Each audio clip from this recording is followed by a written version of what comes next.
Perkenalkan, saya Danzarulitos Setiawan. Halo semuanya, perkenalkan nama saya Aaron Hansati Putra. Perkenalkan, nama saya Hafiz Dharma Saputra Hardiono. Mengakses nilai mereka hanya dengan klik View My Grades. Pertama, apabila mahasiswa melakukan View My Grades, maka browser akan melakukan request initiation dengan mengirimkan paket HTTP request. Paket ini berisi siapa yang diminta dan apa yang diminta melalui jaringan internet menuju server. Selanjutnya adalah Apache Server. Pada Apache Server akan melakukan request handling. Apache tidak akan langsung mengolah nilainya. Ia pertama-tama akan melakukan parsing header untuk keamanan dan rute. Karena Apache melihat ini adalah permintaan yang dinamis, ia akan melakukan passage delegation alias mengoper PHP script ke komponen berikutnya. Nah, jadi Apache menangani protokol HTTP, sementara data yang dioper ke PHP adalah environment variables alias detail identitas mahasiswa tersebut. Selanjutnya adalah ke PHP engine. Di sini application logic execution akan terjalankan karena PHP tidak akan langsung membuat tabelnya. Dia akan melakukan user validation terlebih dahulu, apakah usernya itu boleh melihat nilainya. Setelah valid, maka PHP akan menyusun SQL query, yaitu instruksi untuk mengambil data pada MySQL Server. Kemudian pada MySQL Server akan melakukan query processing, yaitu validasi tabel, apakah tabelnya ada dan lain sebagainya, beserta melakukan pencarian. Hasilnya adalah result set. Result set hasilnya adalah raw data, yaitu sekumpulan data mentah berisi angka dan teks nilai contoh. Kemudian, result set akan dikembalikan kepada PHP engine. Di sini akan terjadi server-side rendering. PHP akan melakukan looping dari result set tadi dan menaruhnya kepada kode HTML. Hasilnya adalah HTML structure yang akan dikembalikan kepada Apache Server untuk proses response delivery. Nah, Apache ini akan melakukan serialization dan header generation. Jadi, sebagai contoh akan menambahkan status 200, oke. Setelah HTTP response mencapai browser, maka akan dilakukan client-side rendering, yaitu mengubah kode tadi menjadi bentuk halaman yang bisa dilihat oleh mahasiswa. Oke, selanjutnya ke topik kedua, yaitu Performance Evaluation of Web Server Operating System. Di sini kami menampilkan screenshotan dari sistem monitor dan juga glances dari beberapa kondisi, yaitu kondisi pertama yaitu saat baseline, saat pertama kali virtual machine dijalankan, lalu juga ketika saat membuka halaman dashboard pada WordPress, dan yang kedua adalah live usage WordPress homepage. Lalu kami juga menampilkan untuk live usage WordPress image gallery. Lalu kami menampilkan live usage playing video di dalam WordPress. Kita juga menampilkan live usage opening 3 post. Lalu berikutnya adalah kondisi medium usage, yaitu dengan status request dan juga 10 concurrent user. Dan yang terakhir adalah heavy usage, 1000 request dengan 50 concurrent user. Lalu untuk evaluasi yang pertama yaitu CPU Performance Evaluation. Yang pertama kita menunjukkan tes informasinya, yaitu kami memilih untuk skenario-nya yaitu menggunakan heavy usage, yaitu dengan 1000 request dan juga 50 concurrent users. Di sini time duration-nya yang dibutuhkan untuk melakukan processing ini yaitu selama 12 detik.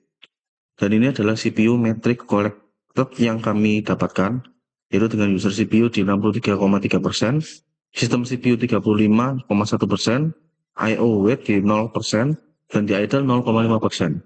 Di sini kami juga menghitung total CPU usage calculation dengan rumus total CPU usage sama dengan user CPU ditambah sistem CPU dan ditambah I/O weight dengan total 98,4%. Lalu untuk CPU usage analisisnya kami menganalisa kalau CPU load statusnya yaitu adalah saturated karena totalnya yaitu tadi kami berapkan 98,4% dan di sini saturated ini 90-100%. Lalu primary bottleneck identified, kami mencek yaitu high user CPU dan juga high system CPU. Lalu detail analysis node, yaitu saturasi resource, sistem mencapai titik jenuh total dengan idle hanya 0,5%. Hal ini menunjukkan CPU bekerja pada kapasitas maksimumnya selama pengujian berlangsung. Yang kedua ada beban database yang berpusat. Proses MySQLD mengkonsumsi daya sebesar 137% CPU, dan ini mengindikasikan bahwa database MySQL adalah konsumen resource terbesar dan menggunakan lebih dari satu core CPU.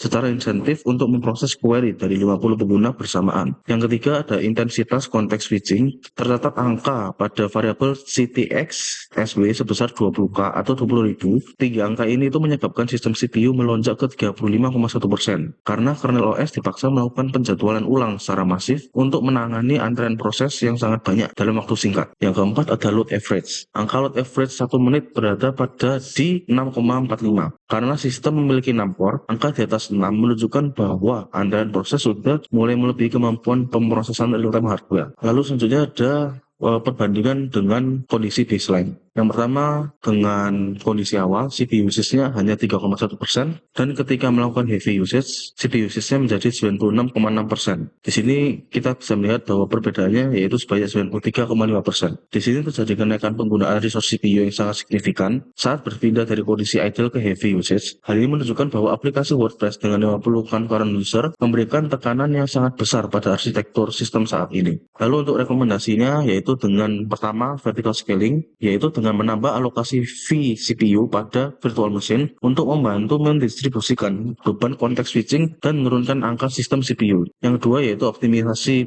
database, yaitu dengan cara melakukan tuning pada konfigurasi my.cnf untuk membatasi atau mengoptimalkan penggunaan resource oleh MySQLD. Yang terakhir, caching multimedia. Di sini menggunakan content delivery atau caching statis untuk gambar dan video agar setiap request tidak membebani PHP atau MySQL secara langsung. Kesimpulannya yaitu yang kita cek adalah critical immediate action required. Performa sistem saat ini berada pada level kritis selama beban puncak. Penggunaan CPU yang mencapai 98,4% mengakibatkan sistem tidak memiliki toleransi terhadap lonjakan trafik tambahan yang dapat menyebabkan kegagalan layanan jika pengujian dilakukan dalam durasi yang lebih lama. Selanjutnya, memory performance evaluation. Kami mengambil skenario heavy usage dengan 1000 request dan juga 50 concurrent user. Kami mengambil beberapa data, yaitu total memori sebanyak 15,6 GB, use memory sebanyak 3,14 GB, free memory sebanyak 12,5 GB, cache sebanyak 3,1 GB, dan available sebanyak 15,6 GB.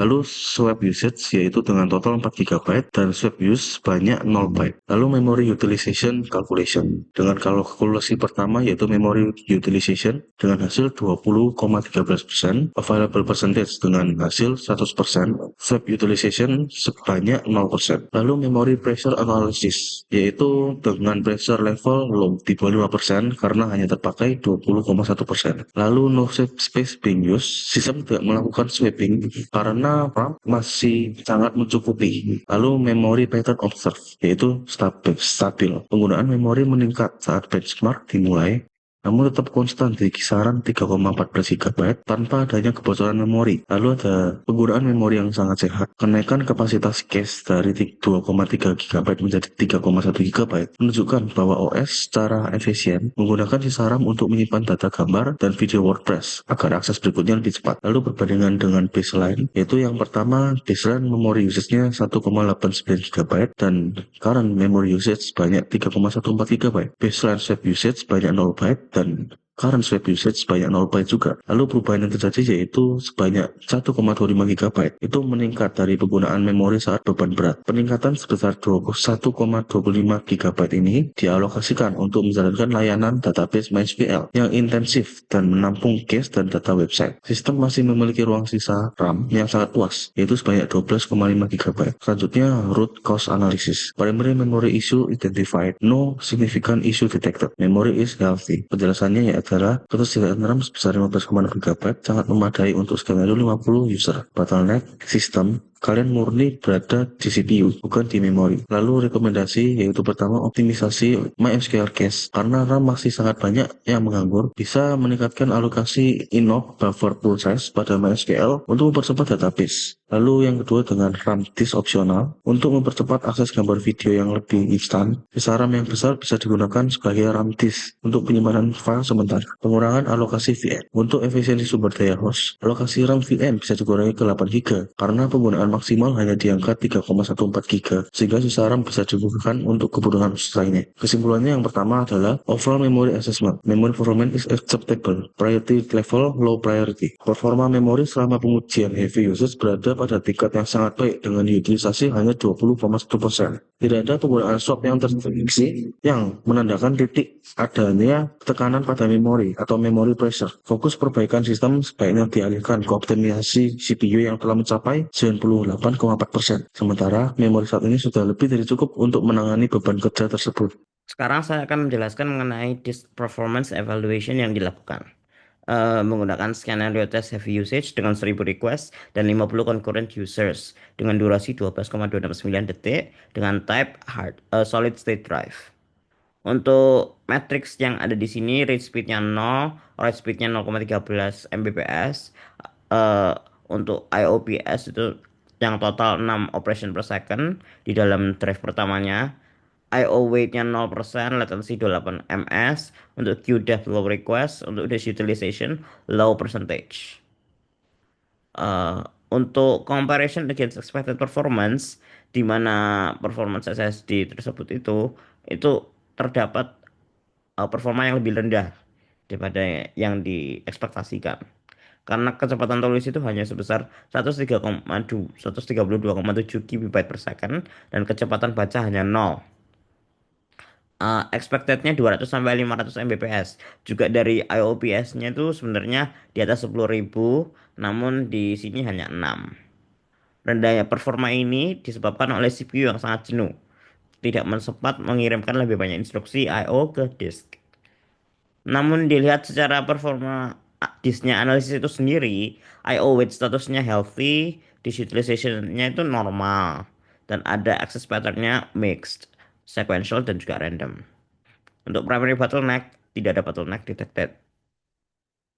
Meskipun beban kerja berat, I/O weight-nya itu berada di 0. Itu kenapa menunjukkan bahwa CPU tidak pernah menunggu operasi disk selesai. Rendahnya throughput disk disebabkan oleh CPU bound. Prosesornya sudah terpakai hampir 100% untuk menangani users dan juga database. Sehingga sistem tidak mampu melakukan instruksi I/O lebih cepat. Root cause analysis. Bagaimana eh, apa yang membuat performa ini berkurang itu karena too many concurrent disk operations. Penyebab utamanya adalah saturasi pada CPU. Dengan penggunaan 98% tersebut, sistem itu kekurangan daya komputasi untuk memproses lebih banyak permintaan data dari atau ke disk. Karena sisa CPU-nya yang dipakai itu sedikit saja. Comparison with baseline. Jadi untuk I/O weight dan IOPS dari baseline adalah 0 semua. Dan current itu 0% untuk I/O weight dan IOPS-nya 6 operations per second.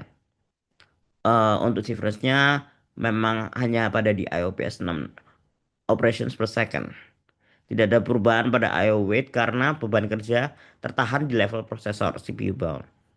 Kenaikan operasi disk itu sejalan dengan adanya penulisan log aplikasi selama benchmark berlangsung. Jadi, langkah-langkah apa yang bisa kita lakukan yaitu vertical scaling CPU, menambah core CPU pada virtual machine sebagai prioritas utama untuk mengurangi saturasi prosesor supaya instruksi disk dapat diproses lebih cepat. Untuk optimasi query database juga harus dilakukan karena database cukup berat memakan di CPU-nya. Jadi, contohnya melakukan indexing pada database MySQL itu sangat mengurangi beban kerja CPU saat pencarian data. Kita juga bisa implementasi caching menggunakan Redis untuk meminimalkan read write ke disk yang sebenarnya itu sebuah proses operation yang tidak perlu, proses yang tidak perlu. Harus sampai ke disk terlebih dahulu lalu dikembalikan lagi.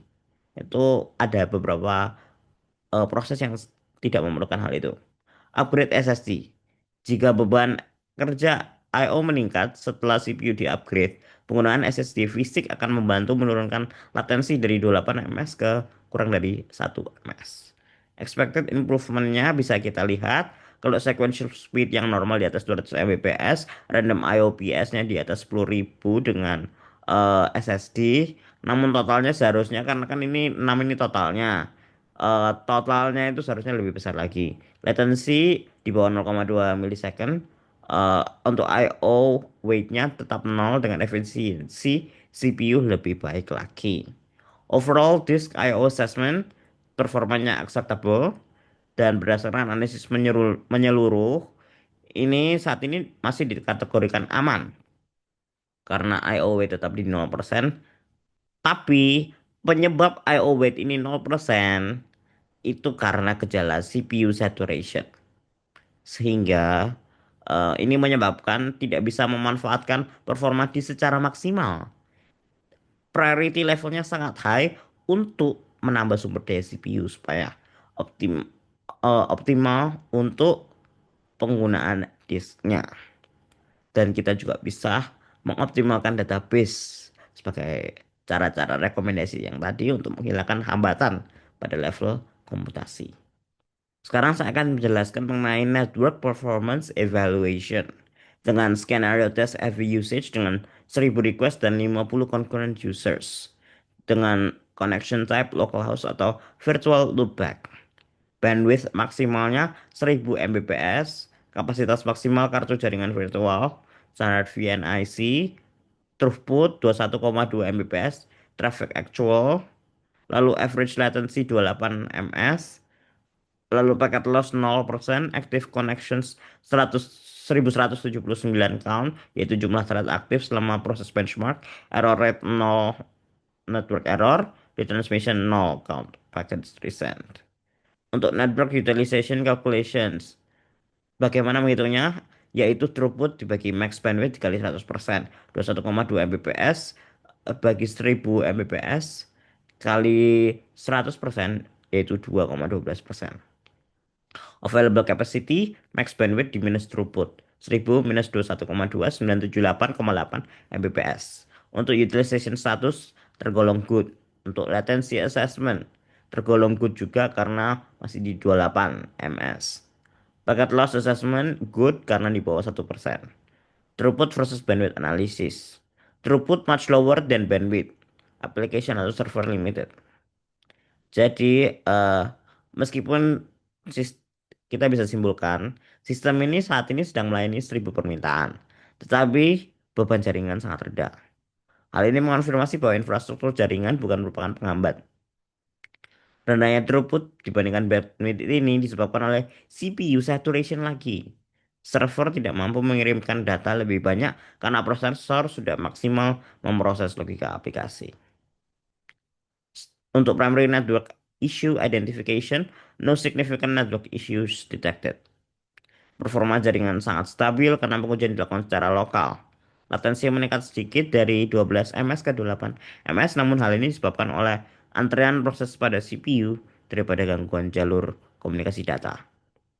Comparison with baseline utilization, baseline di sekitaran 0,01%, latensi 12, paket loss 0. Current 2,12%, 28 ms, 0%. Perbedaan 2,11%, 16 ms, dan 0%.